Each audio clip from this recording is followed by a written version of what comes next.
Hello, 11 plus hopefuls and parents.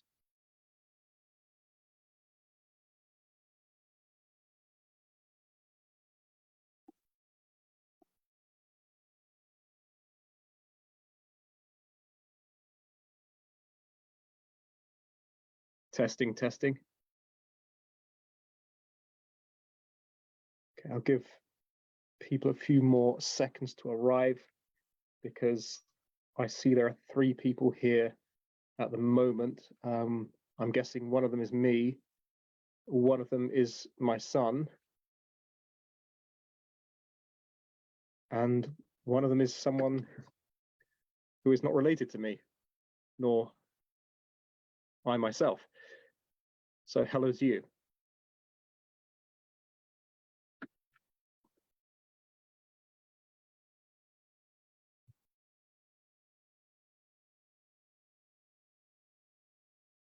Right, okay, we have 4 people. I think that's good enough for me. Other people can join in, I hope, as the lesson progresses.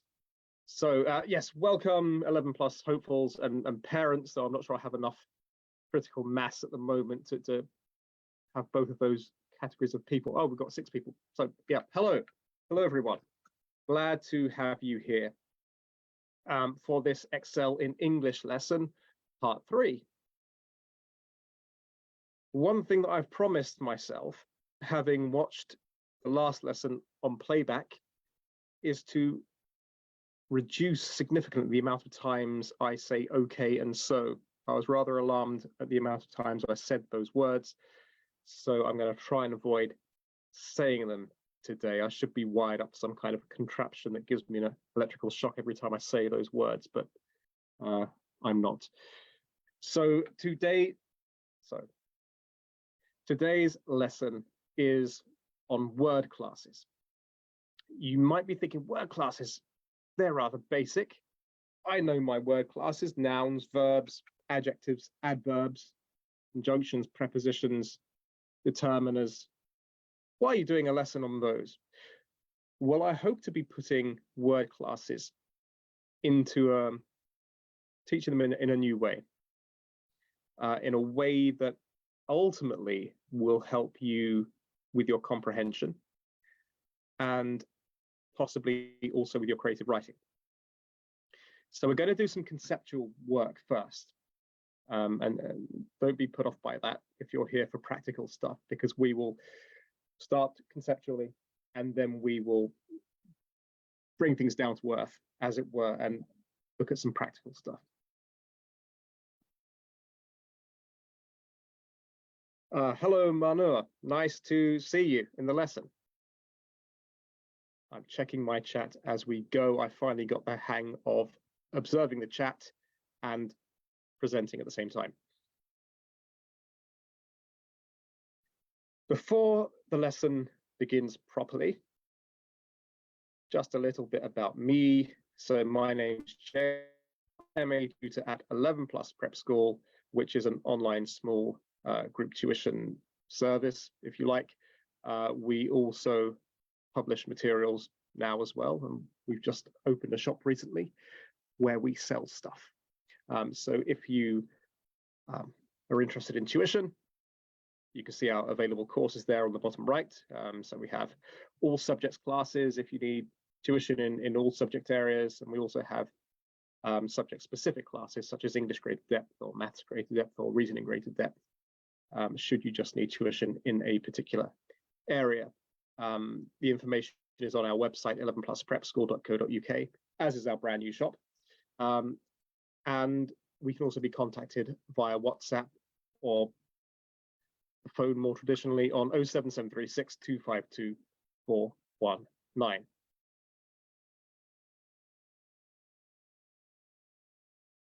And I'd like to say a big thanks to the 11 Plus Journey, the platform on which you are watching this right now.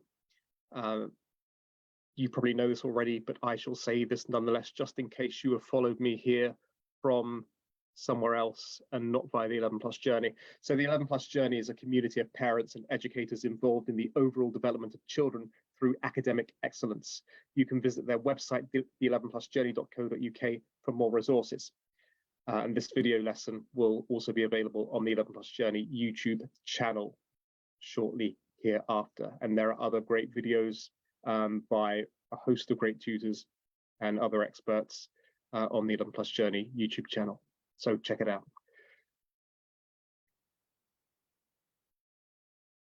We begin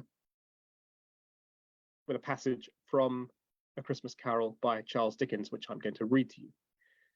And then let any man explain to me, if he can, how it happened that Scrooge, having his key in the lock of the door, saw in the knocker, without its undergoing any intermediate process of change, not a knocker, but Marley's face. Marley's face. It was not in impenetrable shadow as the other objects in the yard were, but had a dismal light about it, like a bad lobster in a dark cellar. So there's your first passage. The second passage I'm going to read is from the Bible, particularly the Gospel of John, as follows.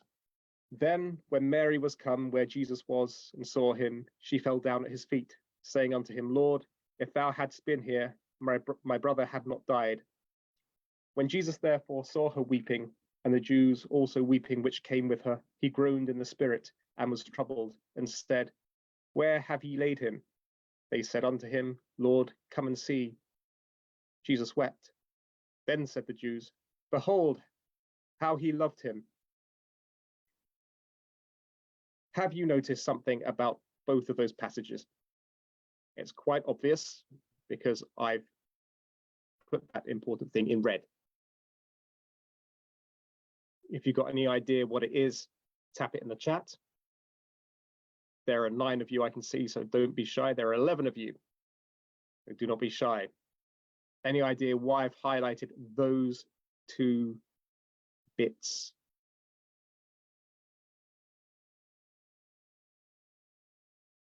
Two short sentences. Yes, I know who you are. 2 short sentences is kind of the right answer.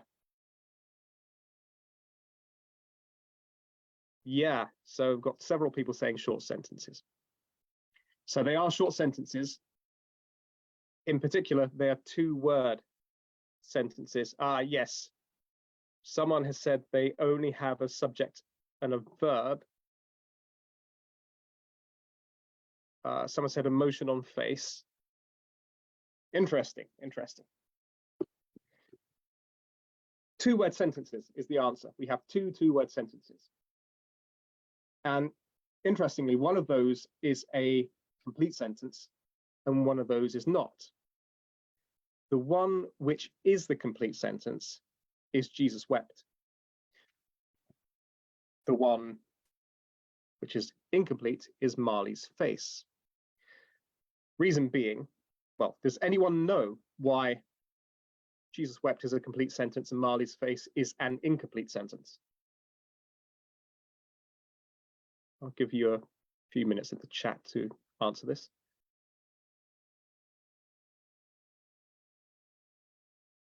Someone did say a subject and a verb, which is kind of close, yeah. Subject and a verb. So Jesus wept is a noun and a verb.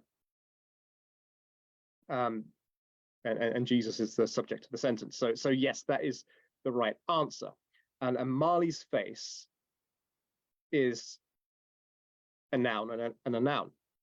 In fact, Marley's face is an incomplete sentence that implies a complete sentence, because the full sentence should, of course, be it was Marley's face. But we don't have the verb in there. So Dickens has shortened that sentence for, shall we say, dramatic effect, which is fine and great. But it's not, strictly speaking, a complete sentence, and nor does it have to be. So why am I focusing? Why am I focusing on a 2-word sentence with a noun and a verb? Well, because we only need a noun and a verb to form a complete sentence. And we could say that a complete sentence equals a unit of meaning or a complete thought. So what does this have to do with comprehension? What does this have to do with how we comprehend? How might this help us to improve our comprehension, knowing that essentially a sentence has to have a noun and a verb?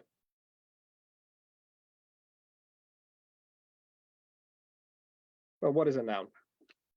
What is a noun?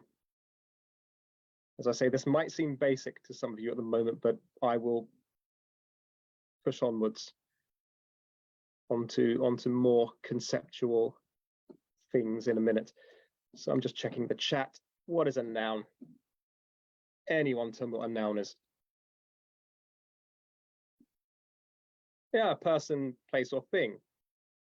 Thank you. A noun is a thing. I've gone for simplicity there. A noun is a thing. Because to me, people are things and places are things, or for the purpose of this lesson, they are things. So people and cellos and love and determination and chimneys and snails and jealousy are things. And some of these things can be perceived in the physical world. People, cellos, chimneys, and snails. And these are concrete nouns. And some of the things cannot be perceived in the physical world. Love, determination, jealousy, and similar things. And those things are abstract nouns. So here are some of the things I listed. We've got a cello, we've got a snail, we've got a chimney, and we've got people. All of those things you can perceive in the world.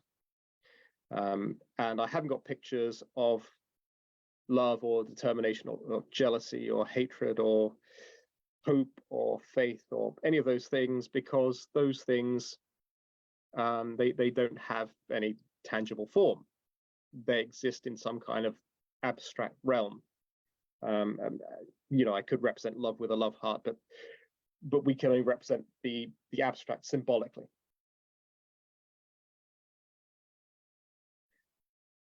And what is a verb? Someone tell me what a verb is.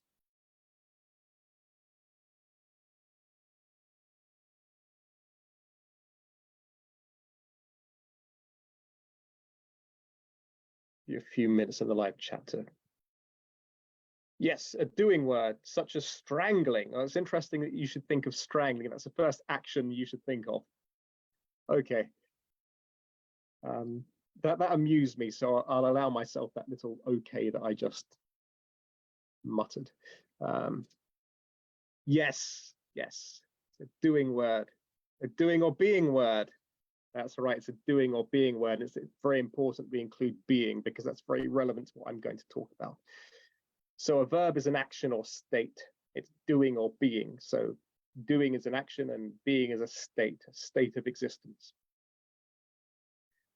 To punch, to jump, to sing, to have, to consider, to weld, to be, to fly, to know are verbs. Some of these verbs can be directly observed in the physical world. To punch, to jump, to sing, to weld. These are dynamic verbs. And some of these verbs can be inferred through, some of these verbs can be inferred though we don't observe the action itself directly. To consider, to be, to know. These are stative verbs. So I was thinking about this. I was thinking about stative verbs and how we can't observe them directly. We can only infer them. So if someone is thinking, you don't see the action of thinking. You see the manifestations of thinking. So someone might have a furrowed brow, for instance. They might be, I don't know, going through some mechanical process that they go through when they're thinking, maybe kind of rubbing their temples or whatever. You'll see the outward manifestation of that abstract stative process or existing. We may think that we look at other people or other things, trees, animals existing, but we're looking at manifestations of their existence. We don't see the existence itself. For example, I'm talking now, and you can infer through my agency, my speaking and my moving that I exist. But we don't really see the existence itself. So you can perhaps see where I'm going with this. We've talked about abstract nouns and concrete nouns, ones you can perceive, ones you can't perceive. And now we're talking about verbs, actions that you can see performed and those which you perhaps can only infer being performed. And there we see someone just about to throw a punch. You could see a punch being thrown. Someone welding, you could see welding being done.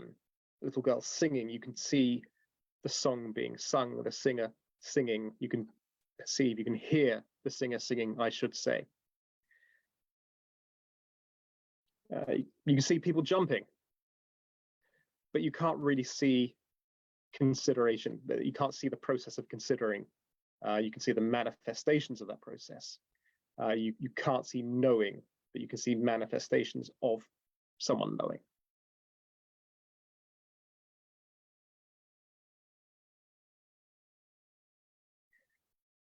So if we only need a noun and a verb to form a unit of meaning or a complete thought, what does this suggest about what we need to understand most essentially when we use language? What do you think? If we only need a noun and a verb to form a unit of meaning, when we understand language or units of our language, sentences, what are we most trying to do you think? Have a guess.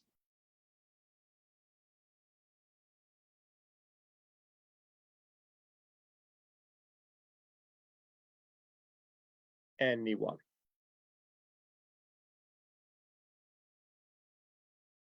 What is happening and to whom? I like it. I like it, yes. What is happening and to whom?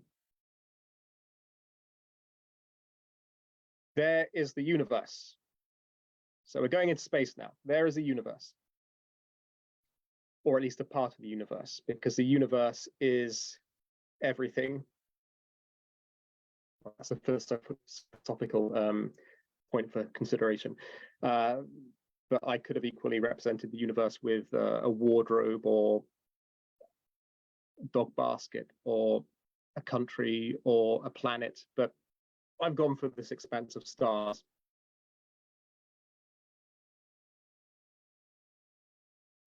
And our universe is made up of 4 dimensions. Anyone know what those 4 dimensions are? Why is he talking about universe and its dimensions?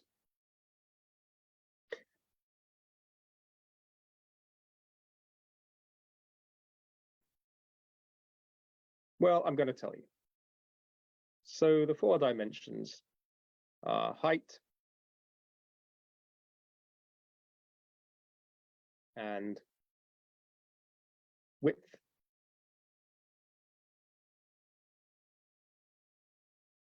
and depth. So these are our 3 spatial dimensions, and there's a 4th dimension, which is time. So that's what our universe is made up of, those 4 dimensions. Now there are some philosophical debates about whether there are more than 5 dimensions, and that's an interesting one.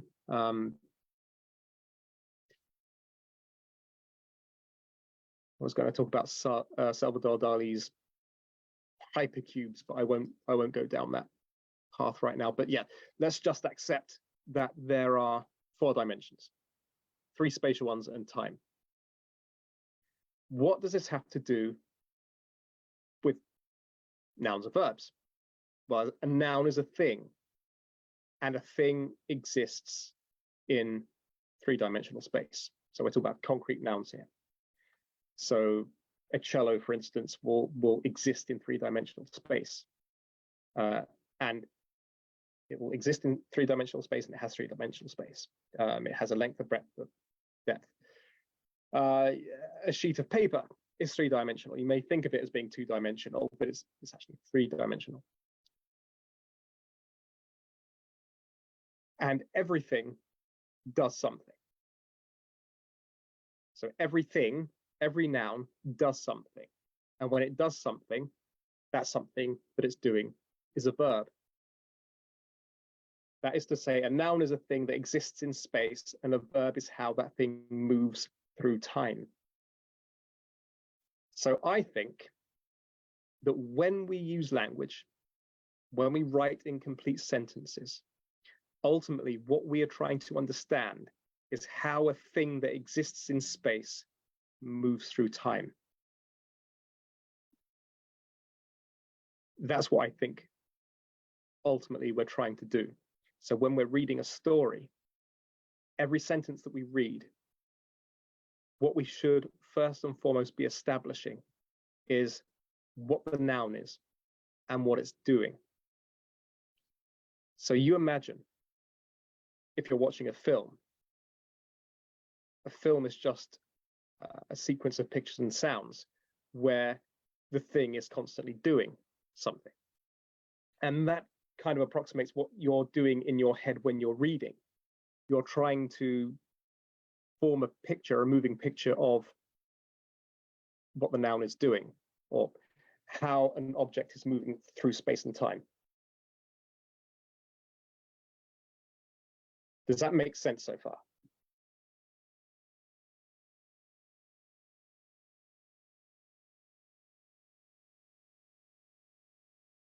So we've got our physical universe,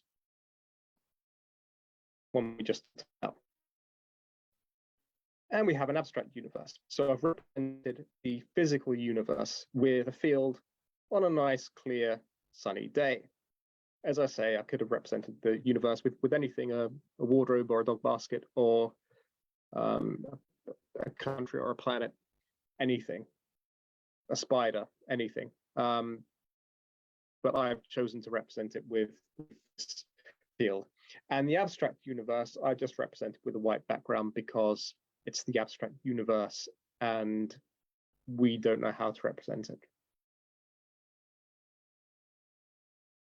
And the interesting thing is about my thinking about this subject. So I've always wanted to teach this, and I've thought about it for a long time.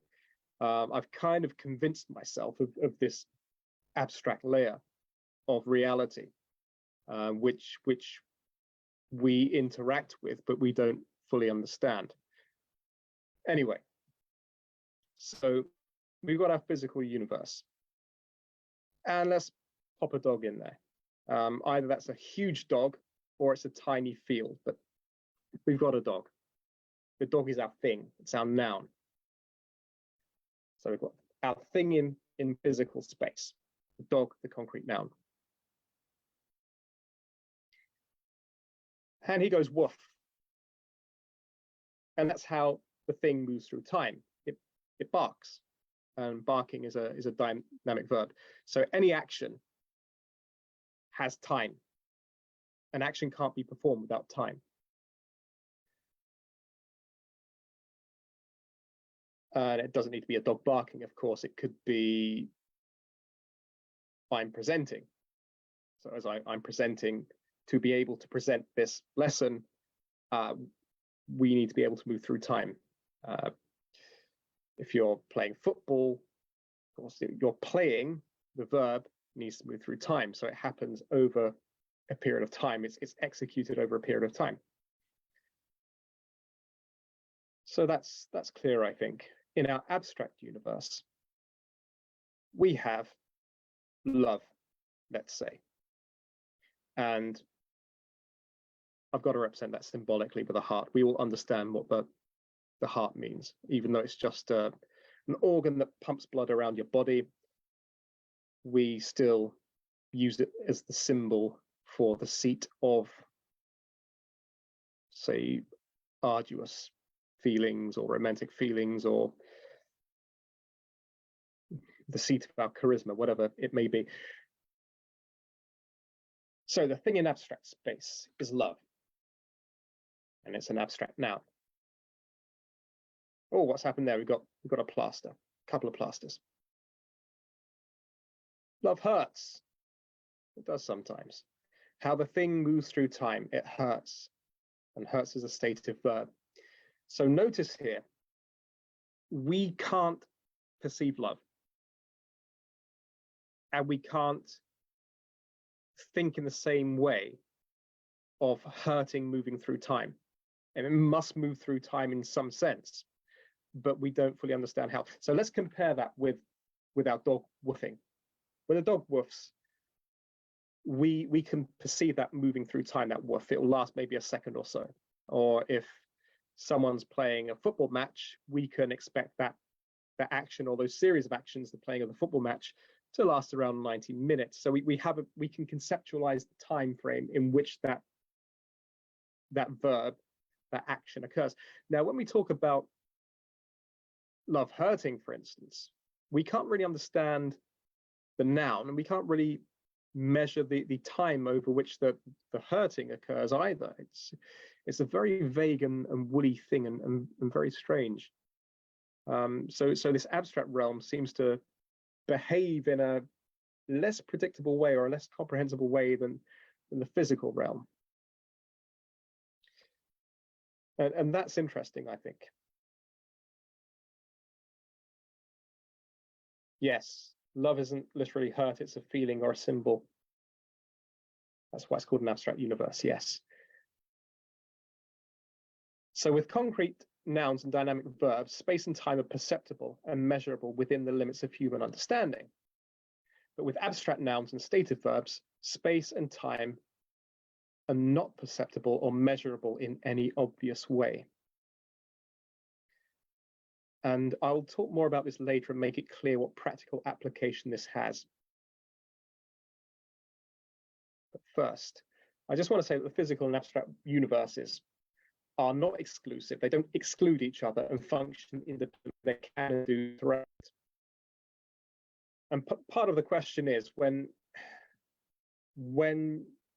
something abstract or stative is happening. So let's just say jealousy. You can question, where is jealousy? Is it inside me? Is it outside me? Is it an interaction of what's inside me and outside me? Because you can reduce it to some kind of basic physiological level, if you like, chemical reactions or whatever that's happening inside you.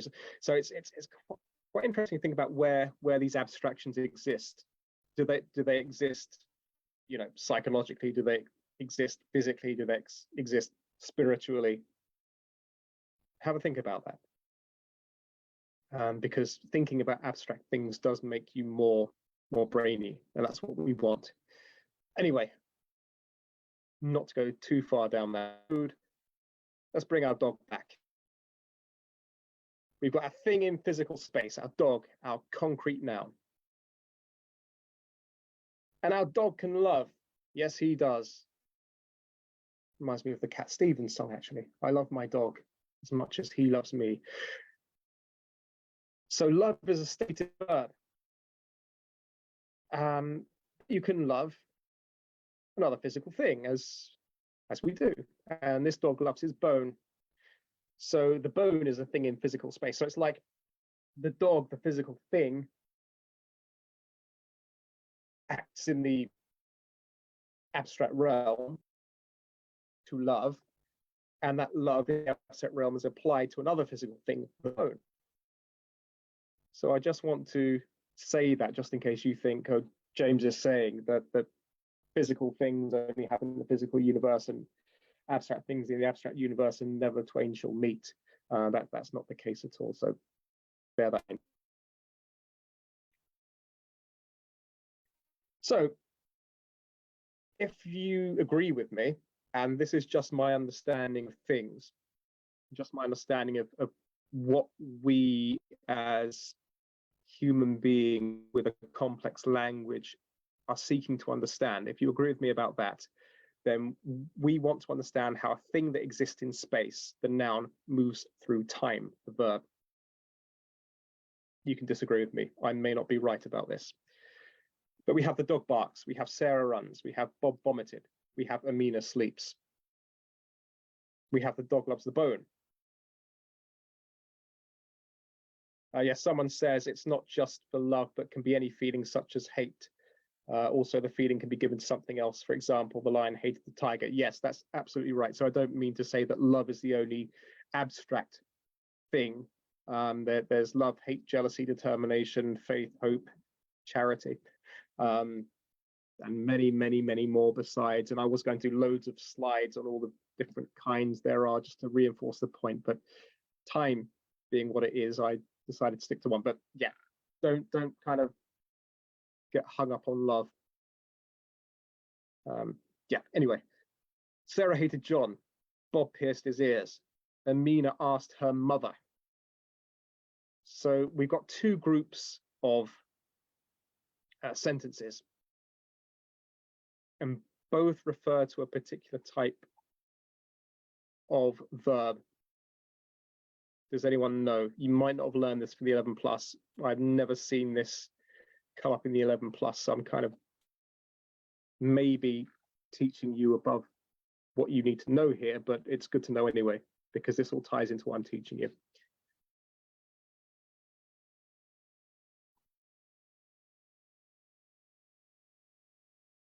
We've got a group of sentences that use intransitive verbs, and we have a group of sentences that use transitive verbs. Yes. Love of one's teddy bear. Absolutely. Love of one's teddy bear. So an intransitive verb is they're verbs that make sense without an object. So someone at the beginning of this lesson talked about the sentences or the Jesus wept sentence being about the subject and the verb, which actually was true. So Sarah, for example, Sarah runs. Sarah is the noun. That is the subject of the sentence. And she runs, which is the verb. The sentence has no object because in this context, runs is an intransitive verb. So for those of you who don't know what I'm talking about here, sometimes you can perform an action and that action is sufficient in and of itself. And sometimes you perform an action and that action has to be done to something. The thing that you're doing the action to is the object of the sentence. So if we say, Daniel gave the present to Sarah, then Sarah is the object of the sentence, Daniel is the subject of the sentence, because Daniel is doing the doing and Sarah is doing the receiving, or receiving the action. So we have our transitive verbs as well in the sentences. The dog loves the bone, Sarah hates John, Bob pierced his ears, so Bob is doing the action to his ears. Amina asked her mother, Amina is doing the action to her mother. Why do I bring up transitive and intransitive verbs? Because it's not strictly true that we only need one noun and a verb all the time. So Jesus wept is a full sentence, but sometimes the single noun alone won't be enough to give us a full sentence. Sometimes we'll need another noun which functions as the object of the sentence. So a complete thought, and therefore a complete sentence, is either how a thing moves through time or how a thing moves through time to affect another thing. Amina hates broccoli. Yes, that's a good one. So maybe there is someone out there who really does hate broccoli, and that's why they've suggested that one.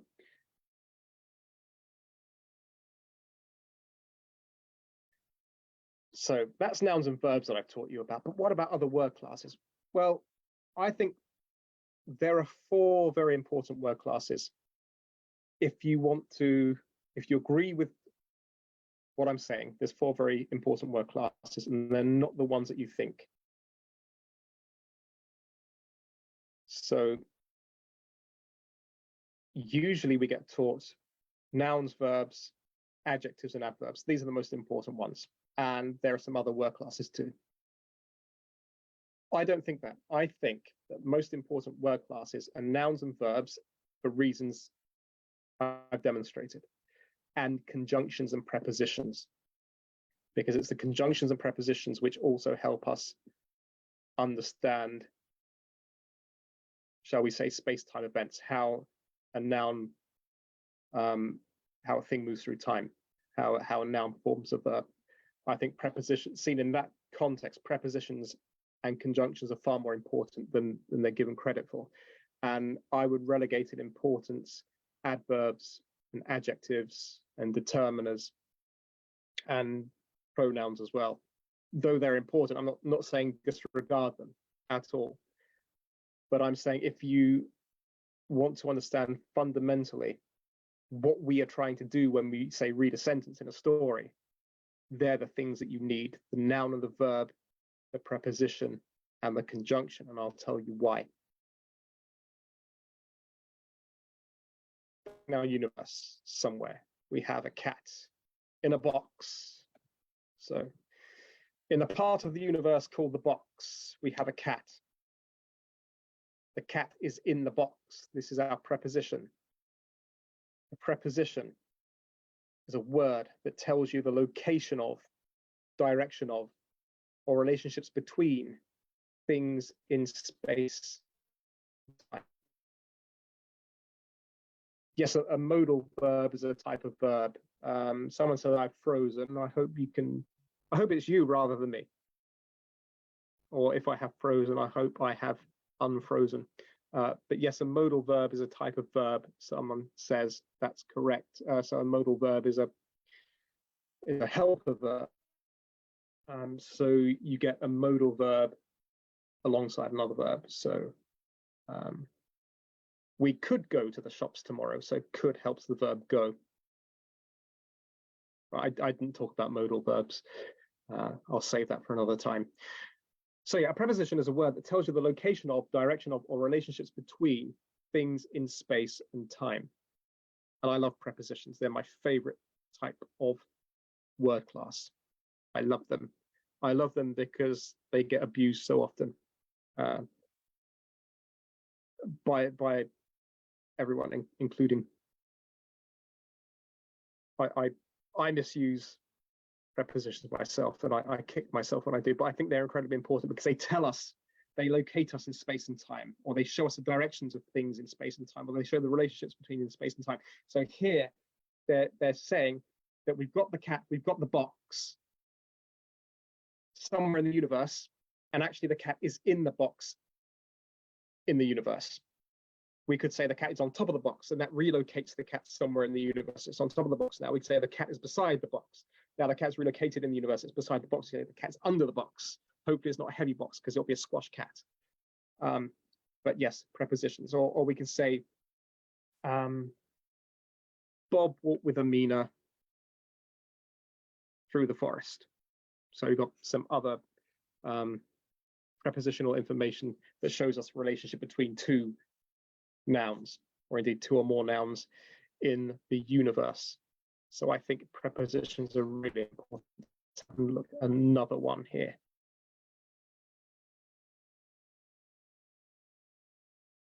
Yay! More love.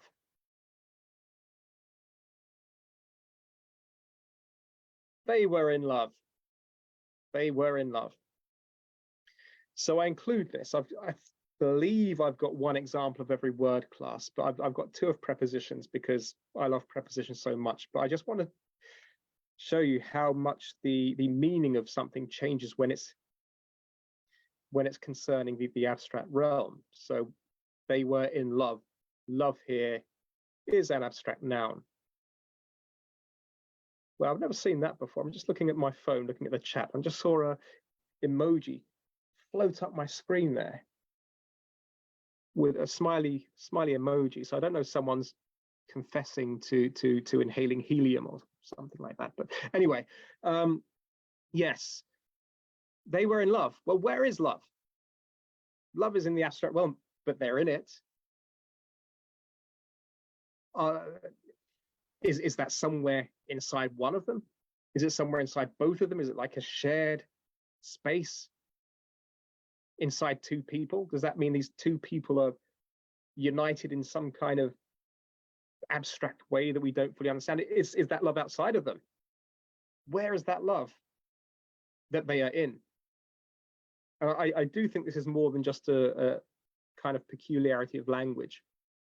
I do think it's significant that there is this abstract space, and we can question how we're involved with that abstract space and where it is. I think it's a fascinating thing to think about. But yes, the preposition in completely changes when you're talking about concrete things or when you're talking about abstract things. So we can clearly understand the cat is in the box, no problem. They're in love. How do you understand that? That's complex.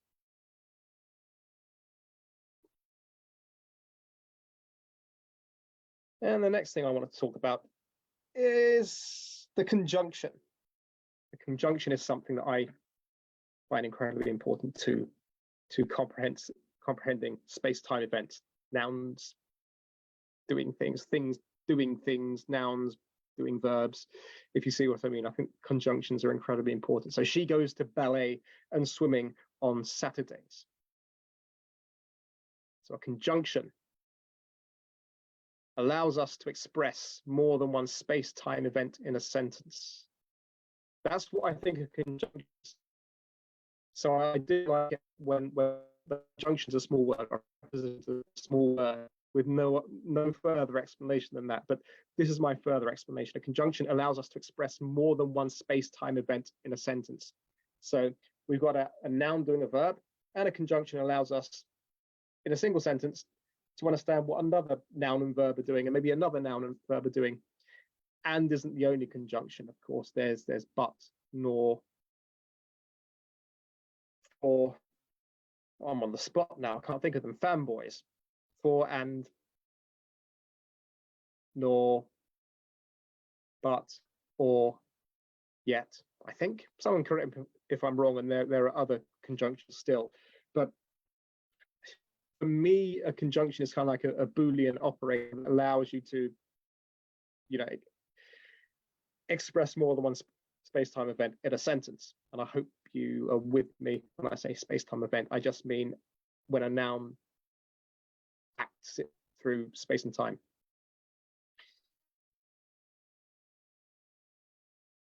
So let's move on to what I consider to be the less important stuff, certainly less important to the understanding I'm striving for. So they were deeply in love.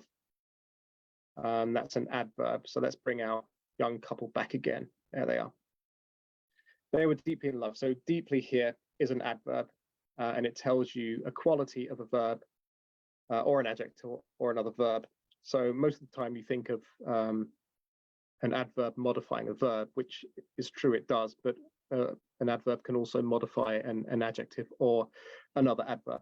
But here we have the adverb modifying the verb were. They existed deeply in love. So that's highly abstract again. Were is a being verb. It's a stative verb. So again, what is being? Where does being exist? How is being done? And if they're being something deeply, well, what does that mean? How you can't measure deeply. So if you said something like he swam deeply, you would have some kind of understanding of the depth that he was swimming at.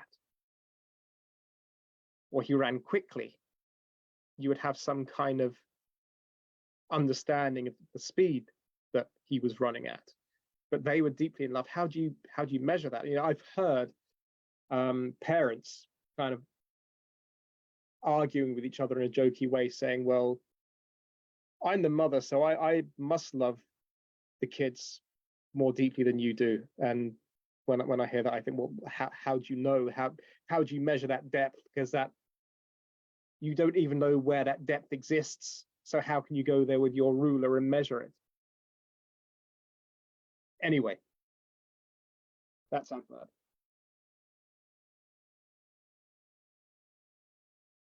Yes, you can't actually be deep in love because love is abstract. I'm reading messages here, or maybe you can, but humans can't comprehend it. Good point. They were talking loudly. That's a good example. Yeah. So if they were talking loudly, and for those of you watching on playback, if suddenly I say something seemingly spontaneous, it's because I'm checking the messages as they're coming through. They were talking loudly is a good example. So that's physical. You can hear someone talking in the physical world, and you can gauge the loudness of it. You can have some kind of understanding of the extent of the volume that they are speaking loudly at. And someone's helped me out with a few more conjunctions: yet, but, and, although, as. Thank you.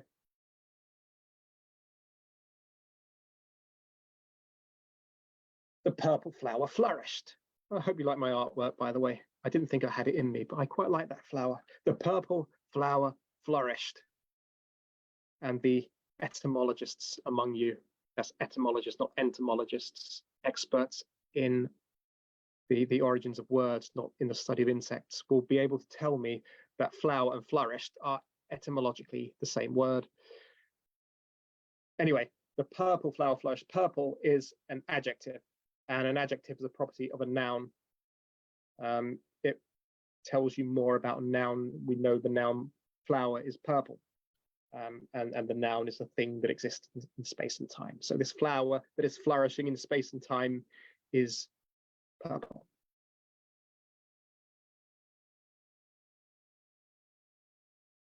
We have another adjective example. He showed great determination, and I struggle to represent this. Check the time. Oh, gosh, I've gone on, haven't I? I've got a lot of the lesson to get through yet. I'm going to hurry up a bit. So he showed great determination. This is abstract again. Determination is abstract. So how do you show great determination? How do you show great? How do you even measure it? I had a struggle to represent this graphically. I've kind of got this Sisyphean figure rolling this boulder up the hill to represent determination. So an adjective is a property of a thing that exists in space and time. So determination, which exists in abstract space and time, I should say, in ways we don't fully understand. So how do we know that determination is great, or what does it mean to have great determination in any measurable way? It's very hard to understand.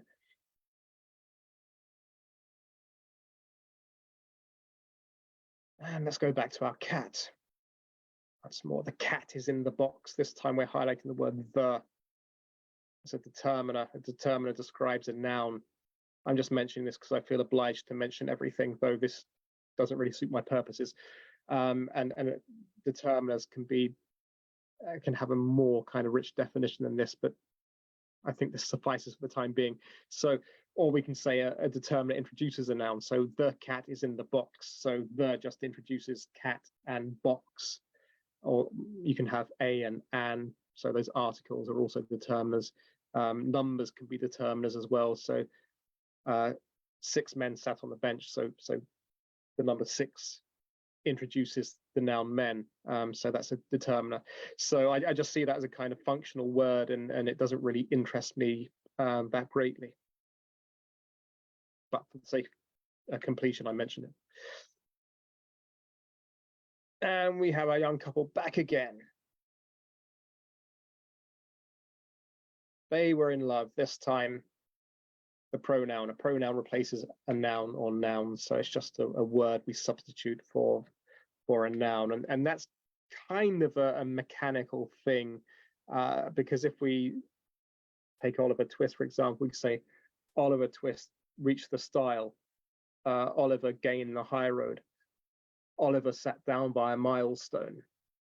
And if you keep repeating Oliver all the time, it just becomes awkward to hear for some strange reason. So it's more comfortable to replace the noun with a pronoun. So I would say that a pronoun is slightly more interesting than maybe a determiner is, because a pronoun is highly symbolic, and it's a symbol of a symbol. So a noun is a symbol of something. So your name is a symbol of you, and the pronoun is a symbol of that symbol of you. So it's interesting in that sense. And it's also important to keep in mind that when you're reading a text for comprehension purposes, when you come across a pronoun, you must remind yourself what noun that pronoun refers to. Otherwise, it will affect your comprehension of whatever you're trying to comprehend. So make a rule for yourself. I will consciously recognize what noun this pronoun is referring to. So what practical application does this have to comprehension? Now, many of you might be really, really good readers and you don't need this advice, or maybe you don't need it practically, but you still find it interesting conceptually. Or maybe you're not a good reader, or you're not the finished article yet, and that's fine. Maybe this will help you in some way. So treat nouns, verbs, prepositions, and conjunctions as the most important word classes. I'm not saying ignore adjectives and adverbs, because you might be asked to define them in your comprehension test or in your vocabulary test.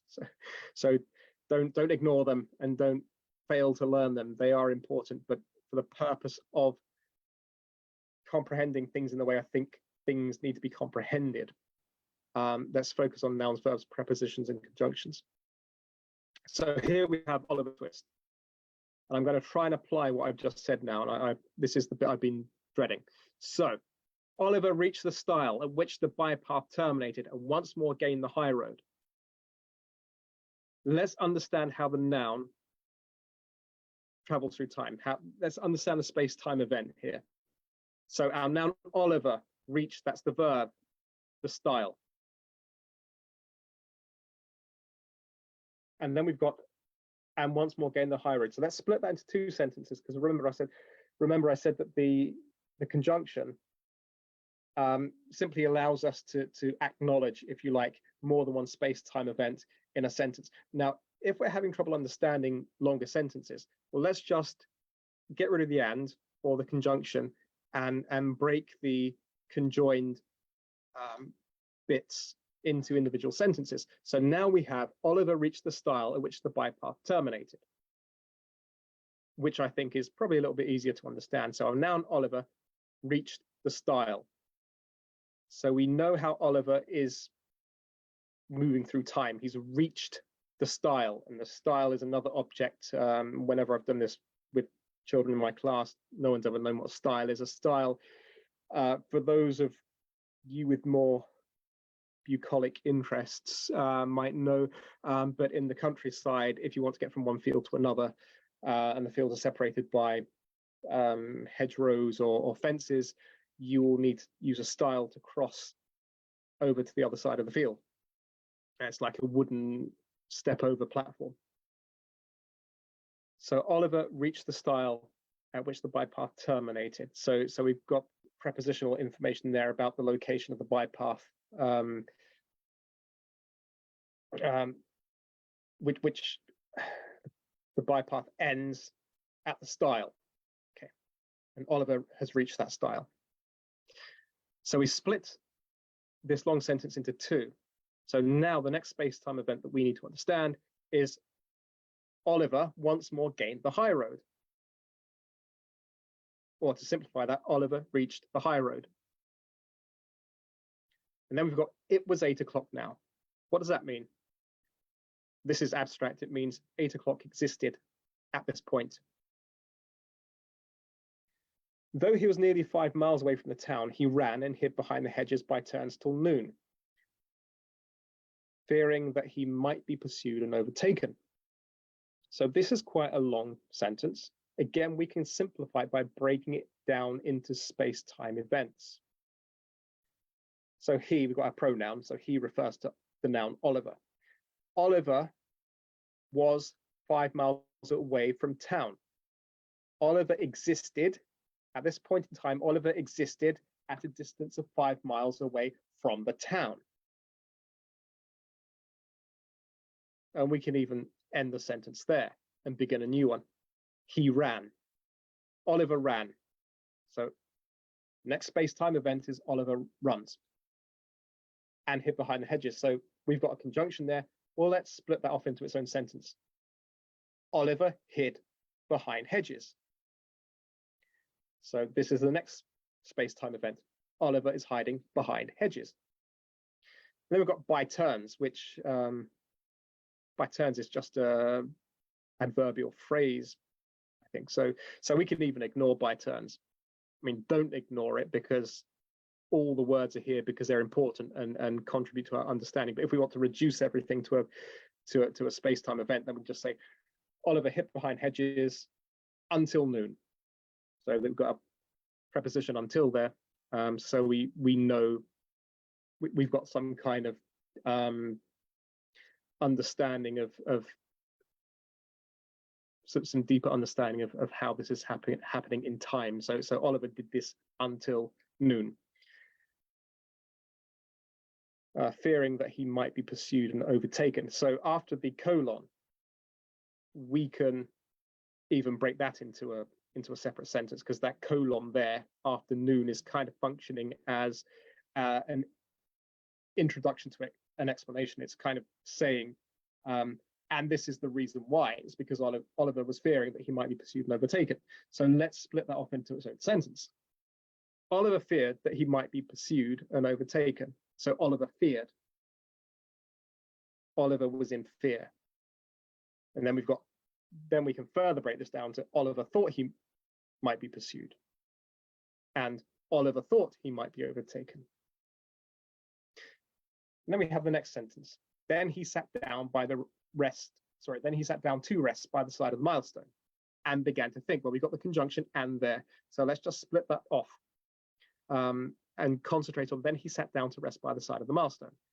So he, our pronoun, Oliver. Oliver sat down. That's the space-time event. We could even consider that to be a full sentence. He sat down. And then a new sentence. Oliver rested by the side of the milestone. So we have some information here about this space-time event. Oliver is sitting down around the milestone, but it's to the side of the milestone. So that preposition has located us at the side of the milestone. He's not on the milestone, he's at the side of it. So we got some precise information about the location of this space-time event. Oliver began to think.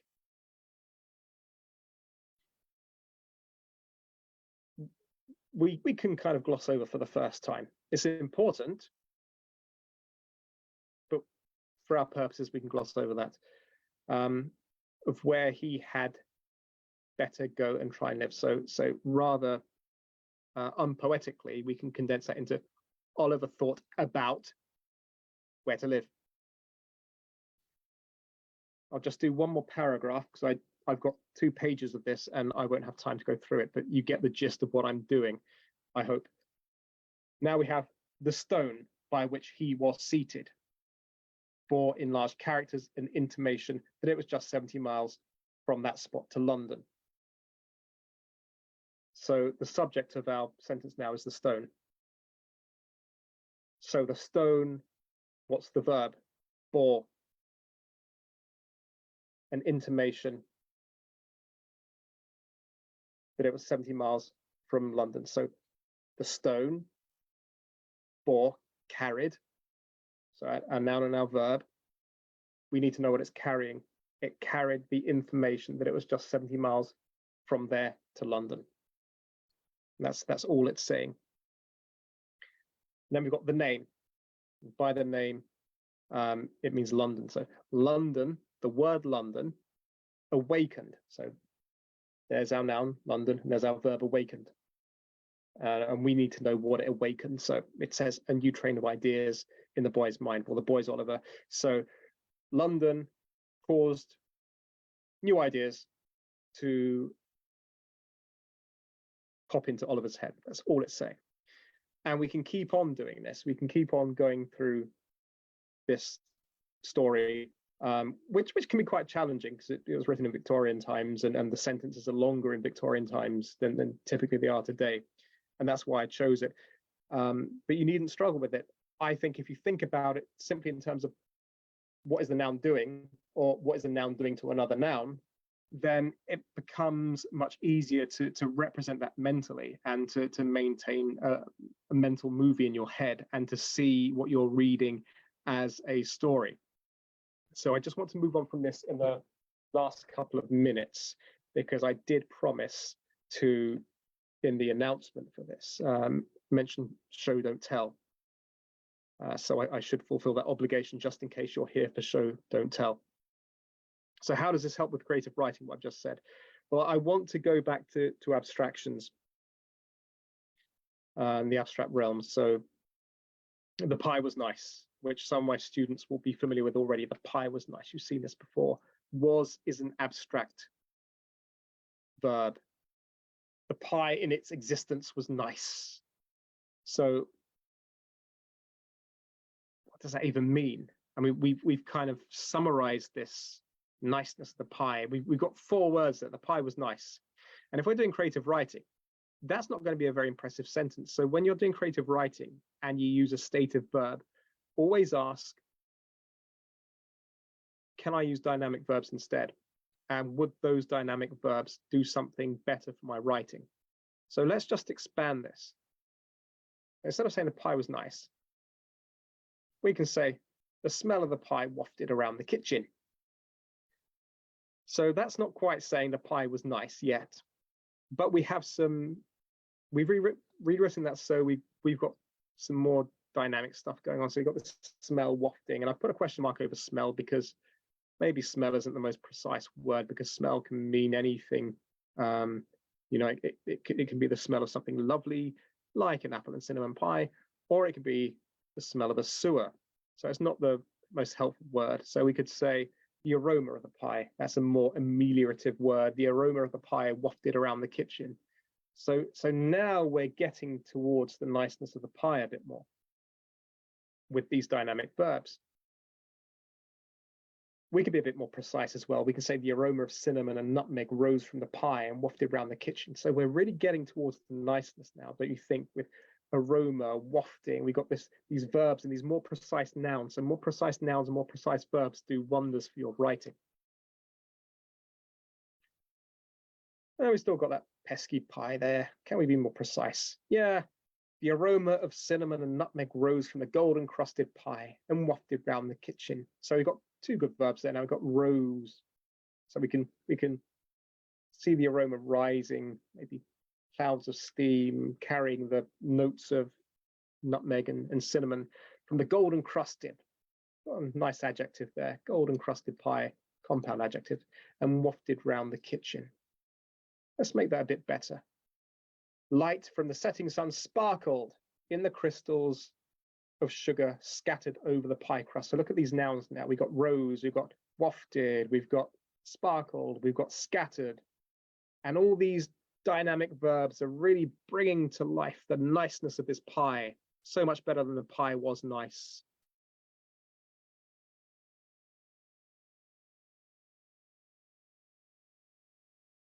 Oh, someone says Schrodinger's cat. The cat in the box. Yes. Yeah, the cat in the box paradox. I didn't think of that actually, but yeah, it does bring it to mind now you mention it.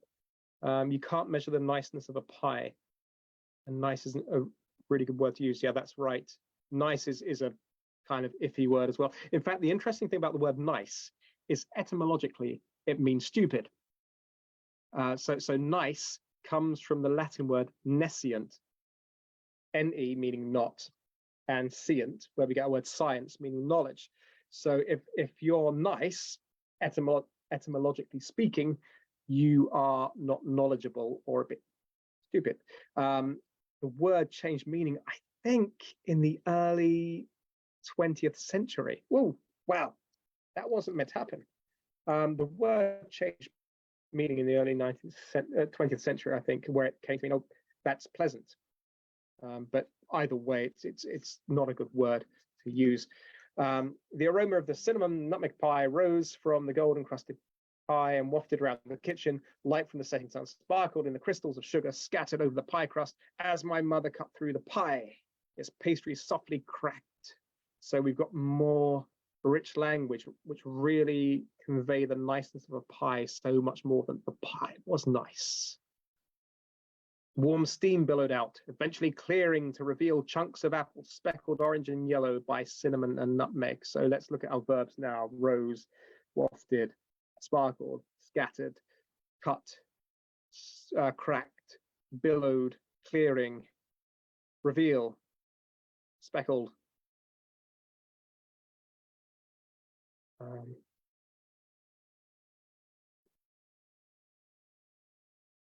Yeah, that's it. But more verbs, doing more work, really enlivening this pie in your imagination, I would hope.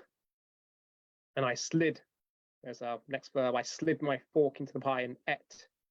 The soft, flaky pastry melted on my tongue, and I bit into the sweet, tangy apples. So I think that is the entire extract. So I've gone from the pie was nice, and I thought, well, I want to expand this. I want to convey the niceness of the pie some other how. And I've done that by using dynamic verbs, and I've done that by using more precise nouns. So I've taken it out of the abstract realm, and I've brought it more into the physical realm so that we can appreciate the pie more. So when you're doing your creative writing, do bear this in mind. When you write a stative verb, John was sad, ask yourself, are there dynamic verbs that you can use that convey the sadness in a more dramatic way? And here is the benefit. This is a gift that keeps giving. Because if you wrote the pie was nice, the mark that you get in your creative writing exam probably wouldn't be that good. If you wrote what I wrote here or something similar, your mark would be good because you'd be displaying more competent writing abilities. Now, I said the gift that keeps giving. If you've noticed, the pie was nice was 4 words. We've expanded it to this, which is, I think, probably, random guess here, about 50 words. So you've gone from writing 4 words to 50 words. If you were just telling, so when you write stative verbs, that's a form of telling. You might have heard of showing and telling. And you get told by your creative writing teacher to show rather than to tell, to show more often than you tell. So showing is using dynamic verbs and telling is using stative verbs. That's one way of distinguishing showing from telling. If you tell, your writing might not sound as good than if you show. Also, if you tell, you've got to write a whole lot more because the pie was nice. That's 4 words. You've got to write a page. So how are you going to fill up the rest of that page?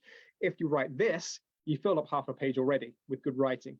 So you just need to write another half a page. So you just need to find something else to write about or to continue this for another half a page, and you've done your job. So showing rather than telling, using dynamic verbs rather than stative verbs will probably get you to cover more ground in less time, which will make your life a whole lot easier in your exam. So I fulfilled my promise to talk about showing and telling in this lesson, but mainly it was about comprehension, and mainly it was about what we really need to understand is space-time events. That's what we do. Where are you going? I want to understand where you are going. Who ate all the cornflakes? We want to understand an event in space and time. Who ate all the cornflakes? So most of the things we want to know are space-time events. So that's why I did this lesson. And I hope it has some practical application. So let's just round this up with a reminder that I am James from 11 Plus Prep School, and we provide online small group tuition. And as I said at the top of the show, we also have a shop now where we sell stuff. So if you're inclined to get tuition or to buy some stuff, then do visit our website, 11plusprepschool.co.uk, or give us a call or WhatsApp us on 07736252419. In the bottom right, you can see the available courses that we run at the moment, but they're going to disappear with the next click. So if you need a reminder, give me a call and we can talk about what courses we run. Just to say thank you to the 11 Plus Journey for hosting this, and to remind you that the 11 Plus Journey is a community of parents and educators involved in the overall development of children through academic excellence.